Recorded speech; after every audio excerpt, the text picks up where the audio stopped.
പിതാവിനും പുത്രനും പരിശുദ്ധ റൂഹായിക്കും സ്തുതി, ആദ്യം മുതൽ എന്നേക്കും തന്നെ ആമേൻ. ഇന്ന് ജൂൺ 19 വെള്ളിയാഴ്ച.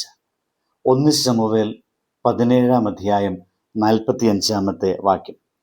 ദാവീദ് ഫെലിസ്ത്യനോട് പറഞ്ഞത്, നീ വാളും കുന്തവും വേലുമായി എൻ്റെ നേരെ വരുന്നു, ഞാനോ നീ നിന്ദിച്ചിട്ടുള്ള ഇസ്രായേൽ നിരകളുടെ ദൈവമായ സൈന്യങ്ങളുടെ യഹോവയുടെ നാമത്തിൽ നിന്റെ നേരെ വരുന്നു.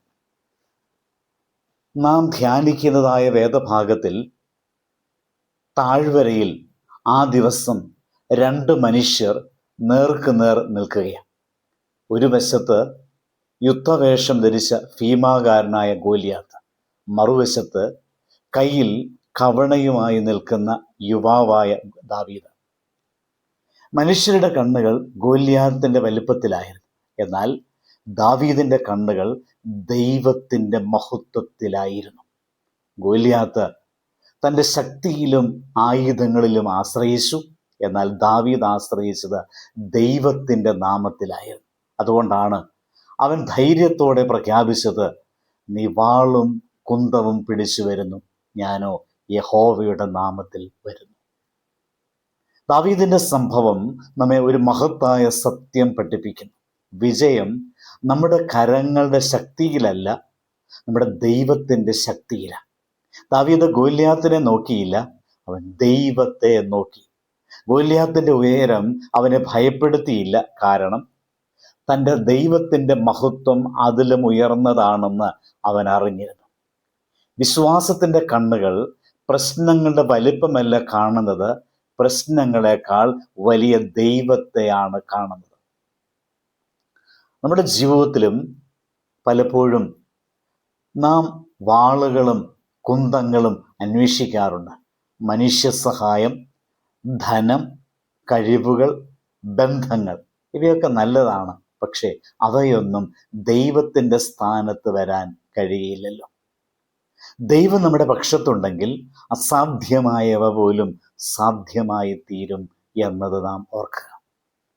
ദാവീദിന്റെ കയ്യിലെ കല്ല് ചെറിയതായിരുന്നു, പക്ഷേ ദൈവത്തിൻ്റെ കയ്യിൽ ഏൽപ്പിക്കപ്പെട്ടപ്പോൾ അതൊരു സാമ്രാജ്യത്തെ നടുക്കുന്ന ആയുധമായി മാറി എന്ന് പറയാൻ സാധിക്കും. അതുപോലെ നമ്മുടെ വിശ്വാസവും കരങ്ങളിൽ സമർപ്പിക്കുമ്പോൾ അത്ഭുതങ്ങൾ സൃഷ്ടിക്കുവാൻ ദൈവത്തിന് സാധിക്കും.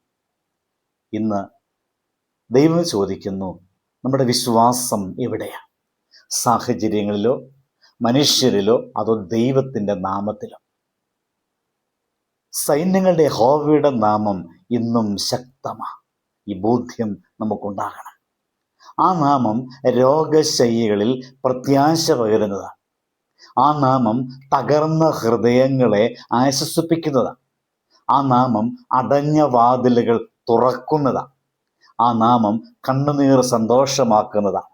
അതുകൊണ്ട് ജീവിതത്തിൽ ഗോലിയാത്തിന്റെ അനുഭവം നേരിടുമ്പോൾ ദാവീദിനെ പോലെ നമുക്ക് പറയാൻ സാധിക്കണം, ഞാൻ എൻ്റെ ബലത്തിലല്ല വരുന്നത്, എൻ്റെ അനുഭവത്തിൻ്റെ ശക്തിയിലല്ല കടന്നു വരുന്നത്, സൈന്യങ്ങളുടെ യഹോവയുടെ നാമത്തിലാണ് ഞാൻ വരുന്നത്. അപ്പോൾ നമ്മുടെ മുമ്പിൽ അസാധ്യമായി തോന്നിയ മലകൾ പോലും നീങ്ങും. കാരണം യുദ്ധം നമ്മുടേതല്ല, ദൈവത്തിൻ്റെയാണ്. പ്രാർത്ഥിക്കാം. കർത്താവേ, ദാവീദിന് നൽകിയതായ വിശ്വാസവും ധൈര്യവും ഞങ്ങൾക്ക് നൽകണമേ.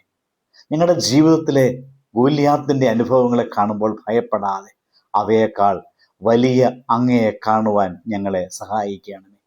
ഞങ്ങളുടെ ശക്തിയിലല്ല, അങ്ങയുടെ നാമത്തിൻ്റെ മഹത്വത്തിൽ ആശ്രയിച്ച് ജീവിക്കുവാൻ കൃപ നൽകുമാറാകണമേ. ആമേൻ.